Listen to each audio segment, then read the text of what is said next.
আপনার সময় সম্পর্কে চিন্তা করুন। থিঙ্ক অফ ইউর ডেথ, আপনার মৃত্যু সম্পর্কে চিন্তা করুন।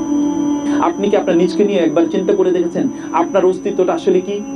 আমি এই জন্য বলে থাকি, একজন মানুষকে বলতে পারবে তার শরীরের কোন জায়গা থেকে সুগন্ধি বের হয়? বলতে পারবেন? মাথা থেকে পা পর্যন্ত বলেন তো কোন জায়গা থেকে সুগন্ধি বের হয়? একটা জায়গা বলেন তো। একটা জায়গা আছে? ঘাম বেরোলে তো দুর্গন্ধ, এমন কোন জায়গা যেখান থেকে ঘাম বের হয় না? আর অন্যান্য কথা তো আমি বাদিয়ে দিলাম। তাহলে এই মানুষের কি আছে?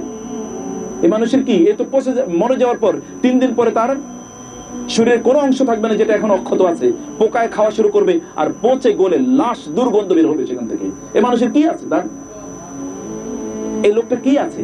তাহলে সে কি করছে? তার কিসের এত লম্প ঝম্প? কি নিয়ে সে এত লাফালাফি করে, এত অহংকার তার, অথবা এত তার দৌড়, তার ছুট, গোল্লা ছোটের মতো সে প্রতি মুহূর্তে ছুটে বেড়াচ্ছে? তার আসলে কি আছে? তার লক্ষ্য কি? তার উদ্দেশ্য কি?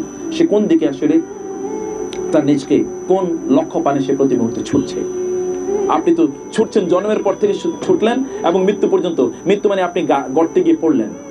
সোশ্যাল মিডিয়াতে দেখবেন যে এরকম একটা ছবি প্রায় দেখা যায়। সে হচ্ছে কি জন্ম থেকে চলেছে এবং মৃত্যু পর্যন্ত। আপনার কি আছে? আপনি তো জন্ম নিয়েছেন উলঙ্গ অবস্থায়, মারা যাওয়ার সময় আপনাকে উলঙ্গ অবস্থায় কবর দেওয়া হবে। উলঙ্গ মানে কি? একটা এক্সট্রা কাপড়। আপনি 1000 কোটি টাকার যে জামা কাপড়